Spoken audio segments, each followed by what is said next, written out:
Eles querem que alguém que vem de onde nós vem seja mais humilde, baixa a cabeça, nunca revide, finja que esqueceu a coisa toda. Eu quero aqueles pra lá e nós aqui no Papo na Laje. Eu sou a Dani Câmara e tô aqui nesse programa incrível hoje com essas mulheres. Estamos na Ocupação Vitor Gianotti, um grande nome das lutas de trabalhadores no nosso país.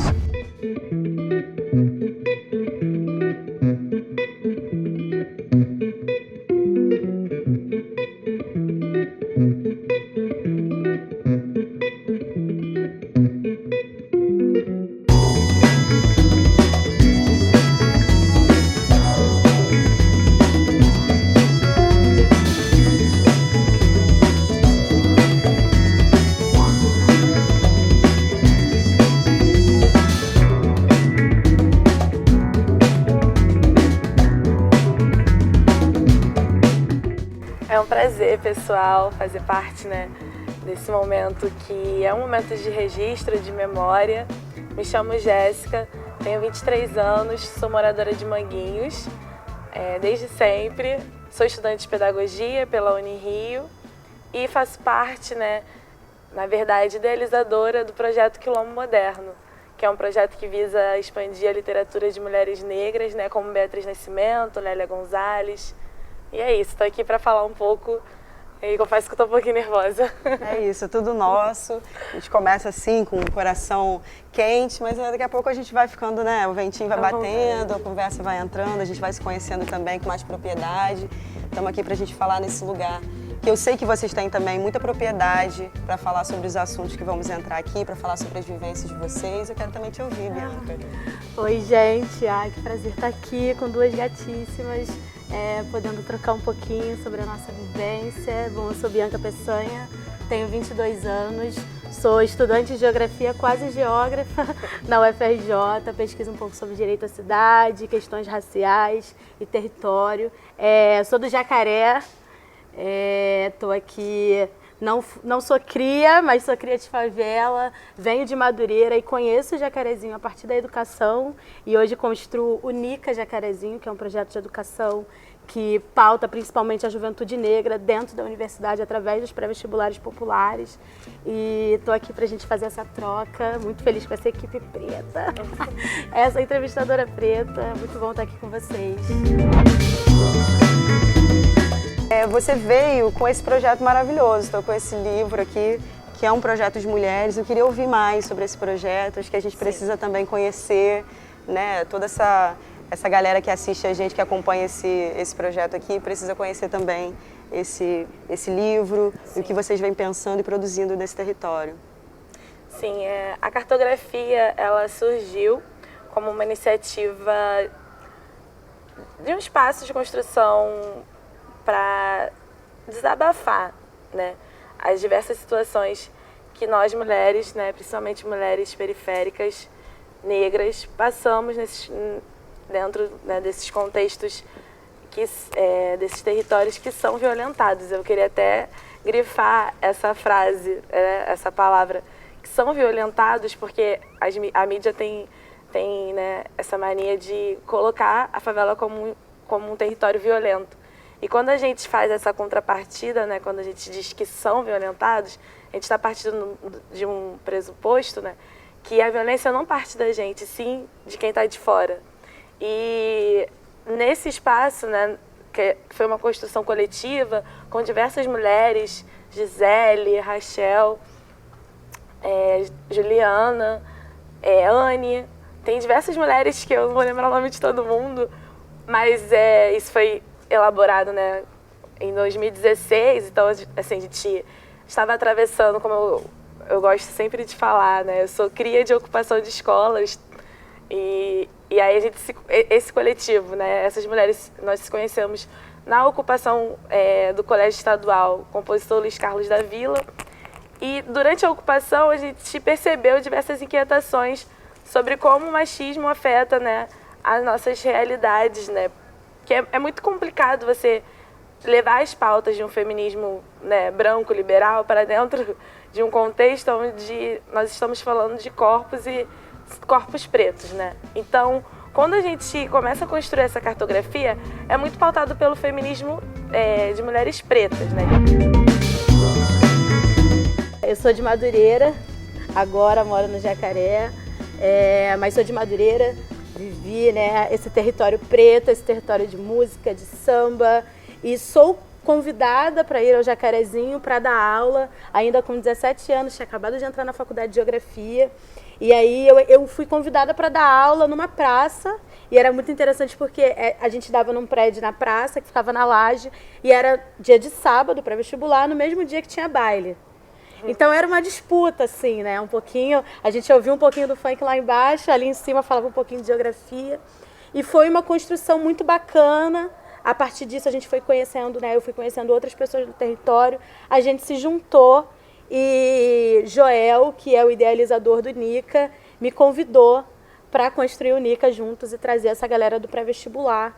E aí hoje a gente tem o Nica, que é um núcleo independente e comunitário de aprendizagem, Nica Jacarezinho. Antes a gente falava só Nica, porque tem esse peso, né? Quando a gente chega no lugar, fala, não, é Nica Jacarezinho. As pessoas já ficam, peraí. Mas agora a gente vê o quanto é importante reafirmar esse território.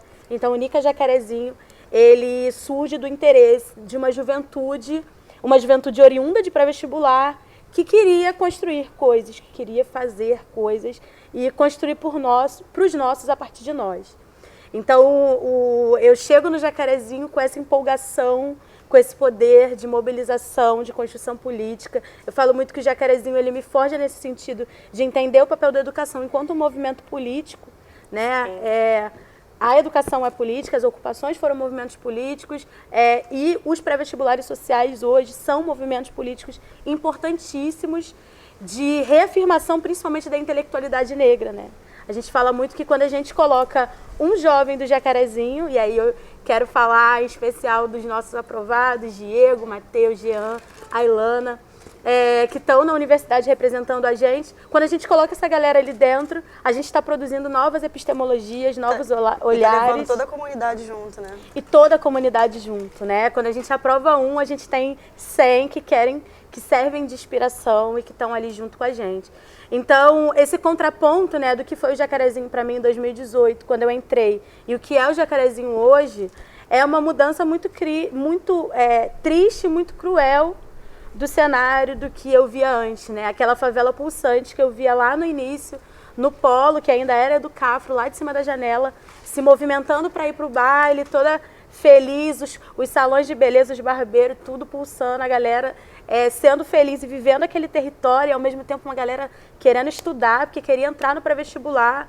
Hoje, vendo esse cenário de medo e de insegurança e de espaço sitiado mesmo, né? A gente tem muito, quando a gente entra na universidade, eu sou a primeira da minha família Peçanha a estar numa universidade, você é a primeira a me formar também.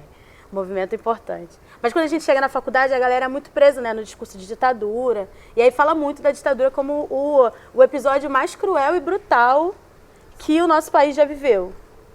E aí hoje dentro do Jacaré, eu não sei se a gente ainda vive uma ditadura ou se a ditadura foi só um recorte, né? Foi quando finalmente essa violência que estava sempre nas favelas e nas periferias atingiu corpos não favelados e corpos não negros.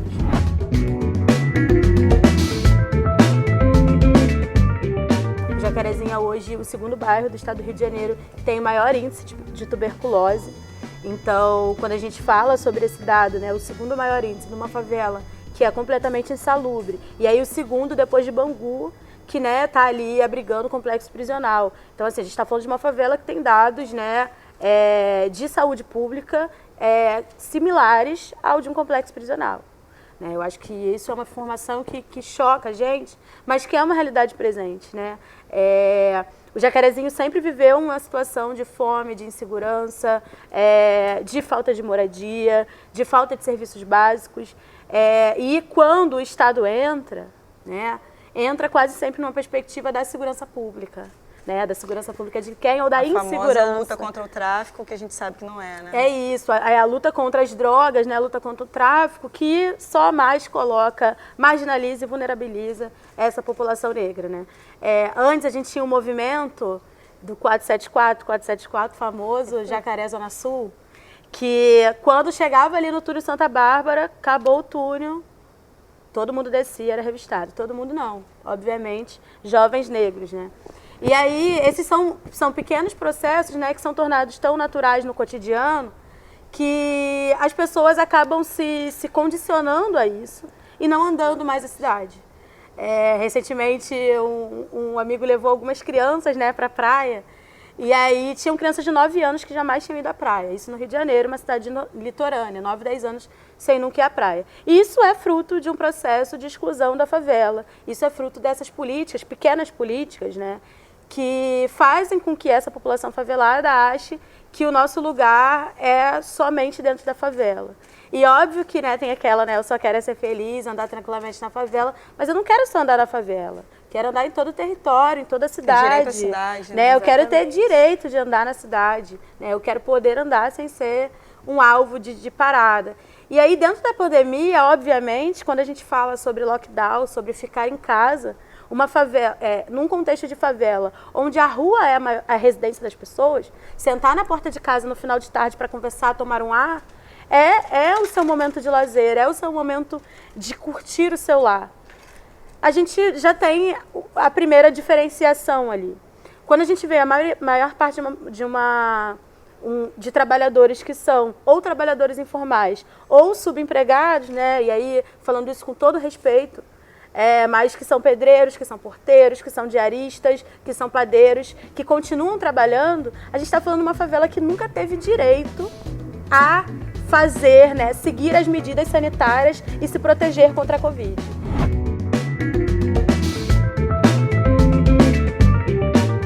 A realidade é que esse projeto Cidade Integrada não tem um plano de ação concreto sobre o que ele é, o que ele se propõe a fazer, o que ele vai resultar. O que a gente sabe é que é um projeto basicamente monitorado pela Política de Segurança Pública do Estado do Rio de Janeiro, num ano de eleição, de tentativa de reeleição de um governador que não foi eleito, né? O governador Cláudio Castro é um governador que assume um governo por conta, né, da cassação de mandato de outro governador. Então, a gente sabe que o Rio de Janeiro tem um braço muito forte do bolsonarismo, que se amplia na cidade, que se amplia nas alianças. E a gente vê que há, né, em todas essas ações, principalmente voltadas para a política de segurança pública, um arranjo entre Bolsonaro e essas governanças da extrema-direita, né? Eu acho que Cidade Integrada ele começa a ser pautado a partir da chacina do Jacarezinho, e eu acho que para mim ainda é um espaço muito delicado para se falar, porque numa manhã de um dia de semana, uma manhã em que dias antes o presidente tinha chegado aqui na cidade, tinha feito uma reunião sobre esse fortalecimento da extrema-direita, 6 da manhã o telefone toca e não para mais. Não para. Porque, enfim, está acontecendo uma chacina que tira a vida de 27 jovens negros, e a gente do Nica sempre fala que não são só 27 jovens negros, são 27 jovens negros que, antes de poderem chegar até nós pelo pré-vestibular, nos projetos de cultura, nos cineclubes, no Quilombo Moderno, o Estado ele tira da gente a capacidade de trazer esses jovens para nós. E não só os que chegavam até nós, mas os que já estavam, né, com a gente. E são as mães, são as famílias, né? E que abala, né, completamente toda uma estrutura familiar, né? São 27 jovens e 27 mães, né? 27 mulheres pretas que perdem os seus filhos e que perdem sonhos, que perdem possibilidade de estarem aqui, de estar em outro lugar. Eu acho que... E a forma, né? Como foi violento. Eu não consegui ir presencialmente no dia, mas eu fiquei fazendo o acompanhamento, né, das redes sociais. E as fotos que chegavam pra gente eram de massacre, não era uma operação, foi um massacre. E aí acho que o papel dessas mídias independentes no território foi fundamental para demarcar. Olha aqui, não é uma operação, sabe, é uma chacina.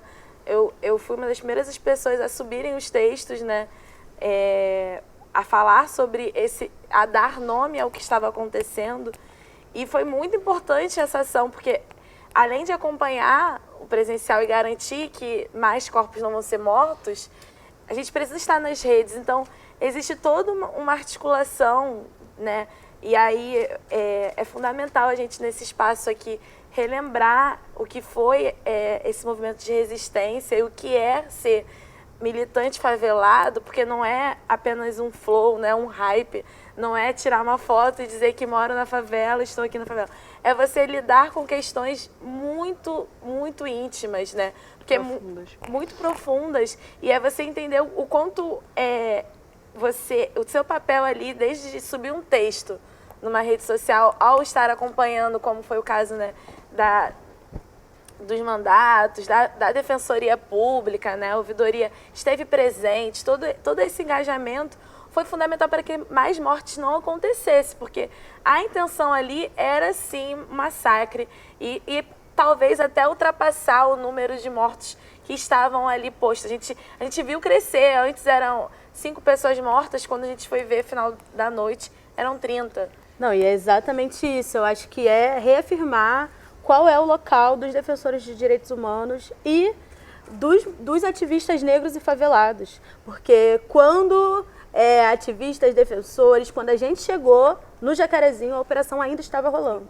E a operação acabou porque a gente subiu live, subiu vídeo, chamou jornal, chamou imprensa. A imprensa não queria subir, a gente subia, fazia vídeo, mandava. Então, assim, essas mortes, elas só não se multiplicaram porque nós... Uma ação direta. Porque nós, movimento negro, movimento de favela... E aí eu falo das mães de Manguinhos, porque a cena da Ana Paula de Manguinhos ali na frente, segurando as mães, as esposas, gritando, aquilo me marcou muito, sabe? Os movimentos de advogados pretos, abolicionistas penais que estavam lá levantando, gritando, chorando por essas pessoas, por essas vidas que a gente nem sabia. A gente achava que era 3, 4 pessoas quando a gente chegou lá. E aí essa chacina... ela termina, né? Na verdade, ela não termina, porque é isso. Enquanto não tem justiça para essa população, para esses meninos, para esses jovens, todos jovens negros, com futuros promissores pela frente. Um dos meninos, filhos da Sandra, filho da Adriana, queridíssimo, foi representar o Brasil institucionalmente fora. Foi um dos assassinados. Então, eu acho que ele não termina, esse processo da chacina ele não termina, mas institucionalmente ele termina com a implementação da cidade integrada. Então a cidade integrada, ela chega para finalizar um processo que é esse de ocupação militar dentro da favela do Jacarezinho, e aí, mais uma vez, como uma demonstração de força, de poder bélico, como uma demonstração de controle dos corpos, porque hoje a gente senta no Jacarezinho para tomar uma cerveja, para ouvir uma música, coisa que qualquer um na Praça Salvador Allende faz, o dia todo, na Orla de Copacabana faz, você é revistado. Eu fui no banheiro e um policial foi atrás de mim.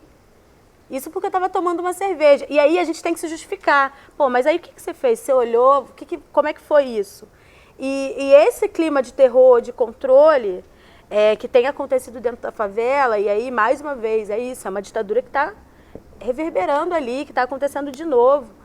É criança convivendo com medo, né? É um jovem preto que vai comprar um pão na padaria e é preso. E só é solto, e aí eu quero aqui, né, deixar registrado, Voz das Comunidades, Vivi, Renê, né, que estavam ali cobrindo tudo, que foram fundamentais para caçar, né, provas concretas para soltar esse jovem. E que ainda assim, depois de vídeo comprovando, relato, manifestação, ainda assim, ainda tem medidas legais que controlam o direito de viver desse jovem.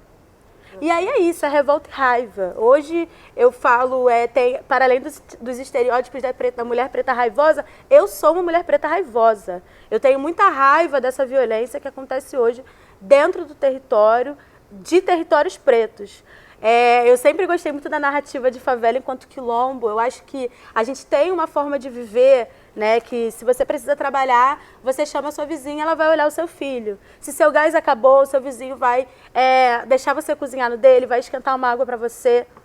Mas eu também penso que tratar esse lugar enquanto quilombo, a partir dessa violência que vem do Estado, é muito cruel, né?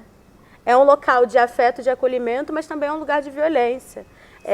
O Jacarezinho, ele para mim, primeiro foi um lugar de acolhimento e de potência. Eu cheguei no Jacarezinho, foi um lugar que eu dava aula, que eu me formei professora. O Jacarezinho me formou militante. E também é o local que eu tenho medo de andar, que eu tenho medo de ir no mercado, que eu tenho medo de comprar pão.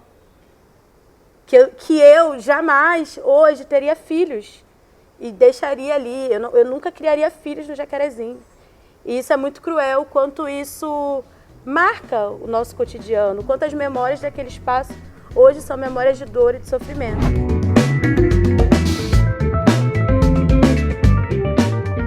Eu acho que o meu maior sonho no momento seria a construção, né, de uma biblioteca afrocentrada em Manguinhos, porque quando eu conheci Beatriz Nascimento, eu tive assim, parece que foi um encontro de almas, e aí eu consegui entender a importância de que é a construção de uma identidade negra, né? Acho que nós que somos considerados até como afro-beges, temos muita dificuldade de olhar no espelho e se identificar. E aí, eu que tenho uma mãe preta, que tenho uma avó preta, eu demorei para me entender enquanto mulher preta. E aí eu penso como que isso daí foi cruel para mim, o quanto violento foi essa não identificação e o quanto eu necessito fazer com que pessoas, e aí eu levo para o lado, né, da educação infantil por estar no meu contexto de aprendizado, né, por ser pedagoga, né, daqui a pouco, que é essa construção dessa narrativa das crianças. A gente precisa voltar cada vez mais projetos para essas crianças, porque é a partir daí que a gente vai pensar um futuro, né? E aí eu também penso muito, e aí um olhar um pouco mais singular, né?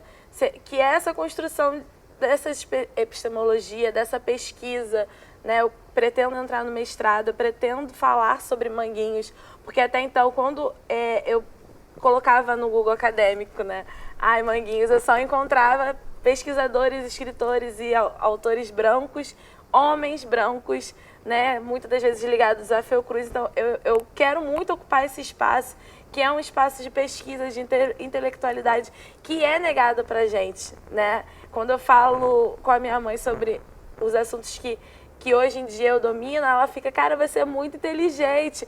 Mas não é porque eu sou inteligente, é porque eu tive a oportunidade, sabe? E aí é pensar o quanto é fundamental que eu aproveite dessa oportunidade para estar levando, para estar dando acesso, gerando oportunidades para outras mulheres pretas, para outras crianças pretas. Eu acho que para que o meu sonho seja possível, eu preciso ver uma mulher negra sendo presidente desse país e construindo política a partir de nós. E só depois disso eu acho que a gente vai conseguir finalmente poder sentar enquanto população negra e pensar nos nossos sonhos individuais, nas nossas conquistas individuais e poder finalmente descansar, né? Eu acho que até lá existem muitos caminhos objetivos para que isso aconteça e que o nosso sonho só vai ser possível quando a gente tiver uma mulher preta, um parlamento preto, vereadoras, governadores, prefeituras majoritariamente pretas, sobretudo com a ocupação de mulheres pretas, pensando a política. E aí, assim, a gente vai ter liberdade para pensar os nossos sonhos individuais. E aí, depois disso, é descansar, tomar cerveja segunda-feira sem hora para dormir, sorrir e vir aqui mais uma vez gravar, falar sobre filme, sobre música, sobre capoeira. Aí a gente vai estar... Vai falar só lá atrás, lembra aquele lá papo? atrás, quando a gente queria e a gente vai conseguir construir possibilidades de sonhos de futuro mesmo. Bom, com esse chamado, porque é um chamado, né? Isso aqui é um chamado. Eu agradeço imensamente a presença de vocês duas. é muito importante e muito simbólico para a gente também, né? Ter essa força aqui hoje, representada por vocês, e poder trocar esse papo. Esse programa visa ouvir e trocar com a juventude. E é muito importante e muito especial ver a articulação que vocês têm feito, muito especial ouvi-las também, porque é isso, né? Esses sonhos são sonhos coletivos. E reforço aqui em nome de toda a equipe do programa Papo na Laje, o quanto foi especial para nós ter esse programa aqui com vocês hoje. E agradeço em nome de toda a equipe por essa entrega e por essas falas tão preciosas aqui pra gente hoje. Ainda assim eu me levanto. Você pode me riscar da história com mentiras lançadas ao ar. Pode me jogar contra o chão de terra, mas ainda assim, como a poeira, eu vou me levantar. Minha presença o incomoda? Porque o meu brilho o intimida? Porque eu caminho como quem possui riquezas dignas do grego mito. Como a lua e como o sol no céu, com a certeza da onda no mar. Como a esperança emergindo da desgraça, assim vou me levantar. Você não queria me ver quebrada, cabeça curvada e olhos para o chão? Ombros caídos como as lágrimas, minha alma enfraquecida pela solidão? Meu orgulho ofende? Tem certeza que sim, porque eu rio como quem possui ouros escondido em mim. Podem me atirar palavras afiadas, dilacerar-me com seu olhar. Você pode me matar em nome do ódio, mas ainda assim, como o ar, eu vou me levantar. Minha sexualidade incomoda? Será que você se pergunta, porque eu danço como se tivesse um diamante onde as coxas se juntam? Da favela, da humilhação imposta pela cor, eu me levanto. De um passado enraizado na dor, eu me levanto. Sou um oceano negro, profundo na fé, crescendo e expandindo como a maré, deixando para trás noites de terror e atrocidade. Eu me levanto. Em direção a um novo dia de intensa claridade, eu me levanto. Trazendo comigo o dom de meus antepassados, eu carrego o sonho e a esperança do homem escravizado. E assim, eu me levanto, eu me levanto, eu me levanto. Que a gente consiga se levantar diante de tanta dor e tristeza. É isso.